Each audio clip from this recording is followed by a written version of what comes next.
Welcome to Diksha Online. Today our topic is electromagnetic induction and alternating current.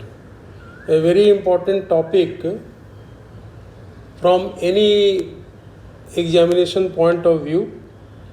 So let us first of all define a term called magnetic flux. Definition will be similar to electric flux. Electric flux as we defined as E dot A. Similarly, magnetic flux will be defined as B dot A. That is dot product of magnetic field and area vector. It's a scalar quantity BA cos theta, where theta will be angle between B vector and A vector.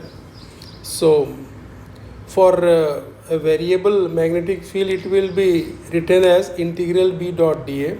For non-uniform magnetic field, we can write Tesla meter square is the unit, or Weber is the SI unit. So 1 Weber we write like this is 1 Tesla meter square. SI unit is Weber. It is, from definition you can see, it can be called Tesla meter square. So one more important thing about flux, magnetic flux, is that we have Gauss law in electricity, that flux of the magnetic field through a closed surface is equal to charge enclosed divided by epsilon naught. So we do not have here Gauss law in magnetism similar to the Gauss law in electricity, because integral B dot ds over a closed surface will always be equal to 0. Given the nature of magnetic field lines, we know magnetic field lines are closed curves. So whenever we consider a closed surface in the magnetic field, the field lines to be a closed curve, number of lines entering the closed surface must be equal to number of lines leaving the closed surface, then it can be a closed line. So therefore, incoming flux and outgoing flux will always be equal, and net flux will be equal to 0.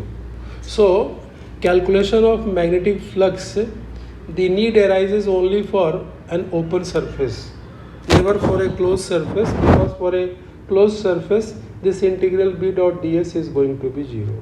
This thing we have to keep in our mind. Then we come to a very important principle of nature, that you can say that today we are getting electricity, generating electricity.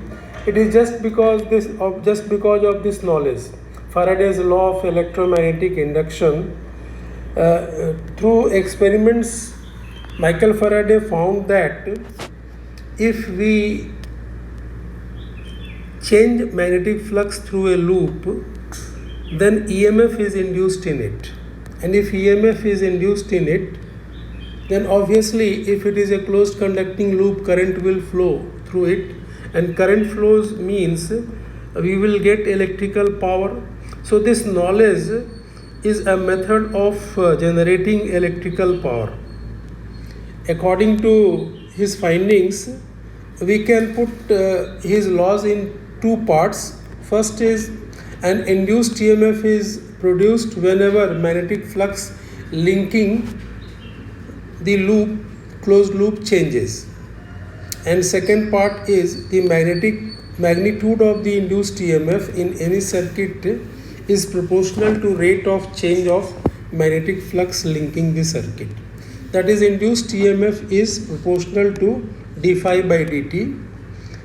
And in fact, if the loop has n turns, we can write magnitude of this induced EMF will be equal to n d phi by dt. This is Faraday's law of electromagnetic induction. Then we can have Lenz laws.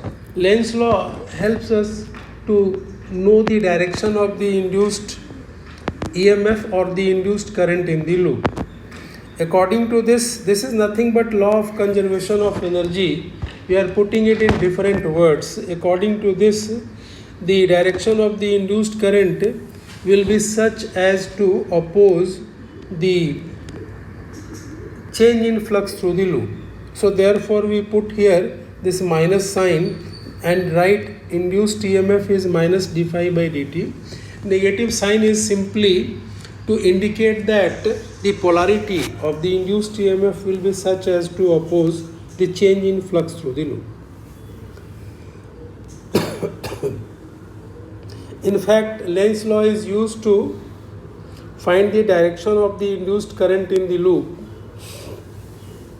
and according to this, direction of the induced current will be such as to oppose the change in flux through the loop. In other words, we can put Lenz's law as effect opposes the cause that has induced it. Effect is always the induced current. EMF will develop, then current will flow in the loop. So induced current is the effect, and direction of the induced current will be such as to oppose the change in flux through the loop. There can be two type of changes. One can be increase in the flux and other can be decrease in the flux. Both are changes in flux. So in case of increase in flux, direction of induced current will be such as to weaken the original flux, and if the cause is decreasing flux, then direction of induced current will be such as to strengthen the original flux. Lenz's law can be put like this and can be used to find the direction of the induced current. Now we will come to the concept of motional EMF.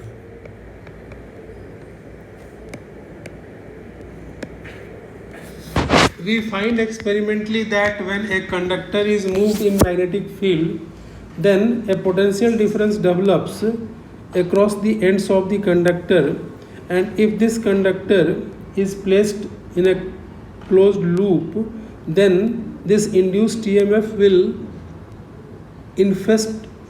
manifest into current in the loop. And since this EMF is developing because of motion of the conductor in the magnetic field, it is called motional EMF, because it is developing because of motion of the conductor in the magnetic field. And the expression is induced EMF is given by BLV sin theta. We can put it like this, that this induced EMF is given by V cross B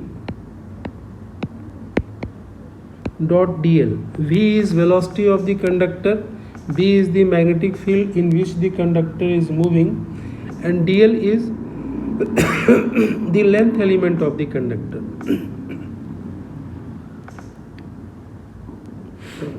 Theta is angle between V vector and B vector. And if a coil is rotating in the magnetic field such that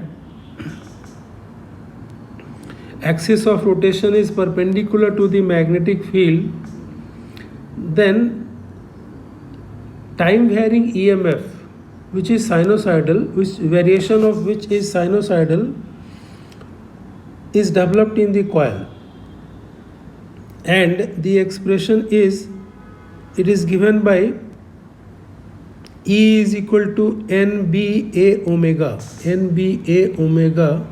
sin omega t, or it can be written as E naught sin omega t.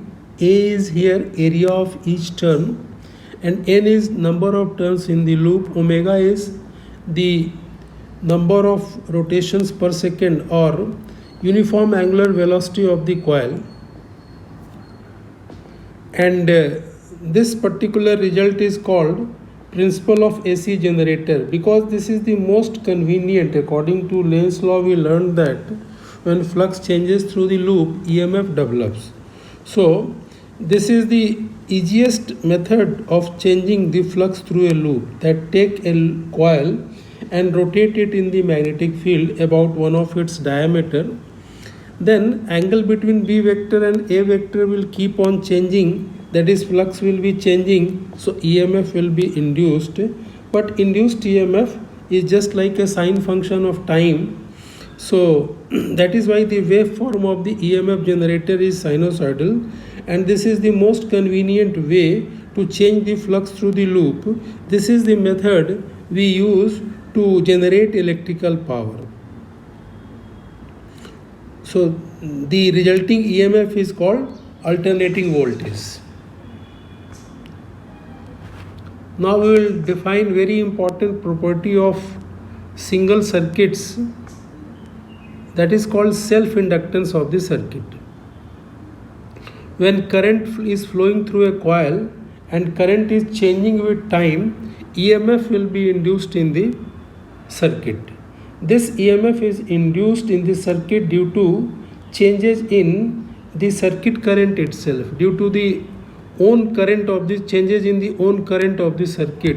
So therefore this induced EMF is called self-induced EMF. Phenomena is called self-induction, and for such circuits we define a constant called self-inductance of the circuit. This is defined as total flux per unit current in the circuit.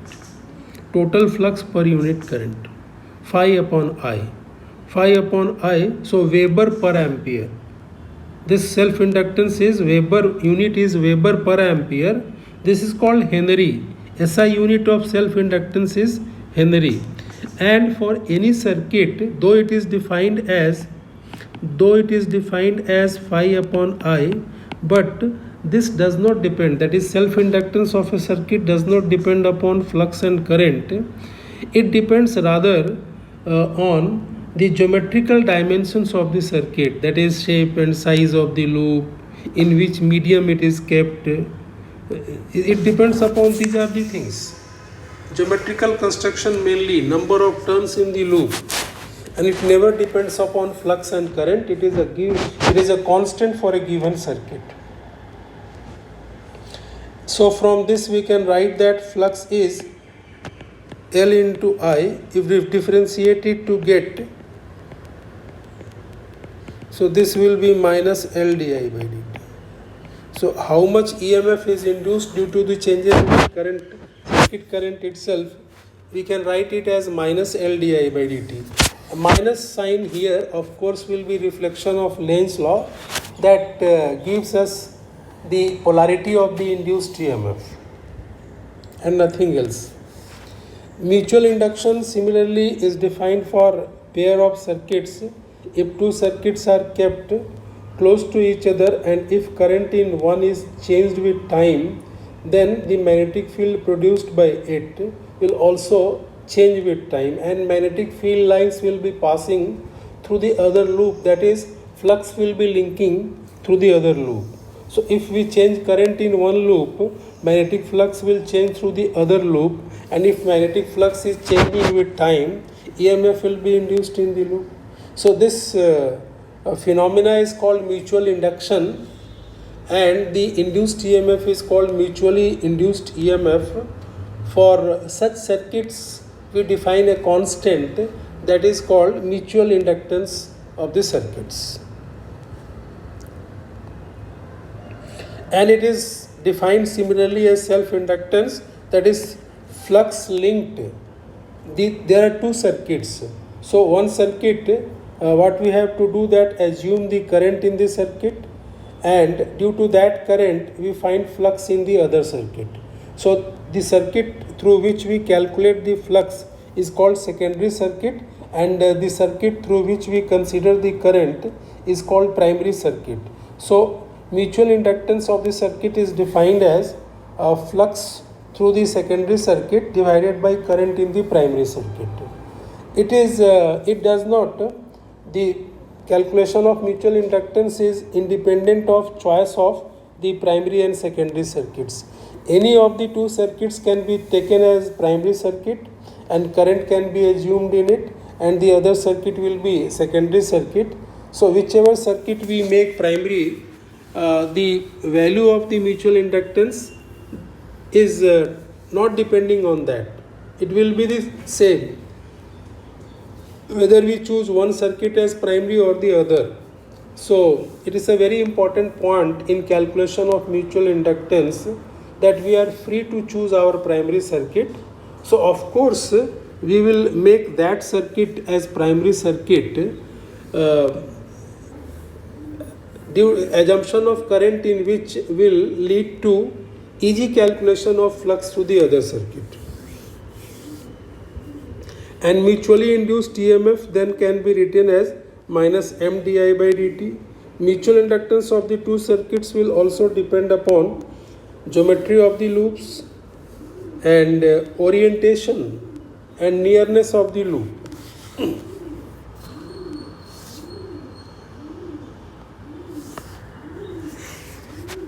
Solenoid, we know the magnetic field through the solenoid is given by mu naught Ni. N is number of turns per unit length. And we can calculate self-inductance of a solenoid, that is equal to mu naught N square into A into L. A into L can be written as volume of the solenoid. You can write it like this.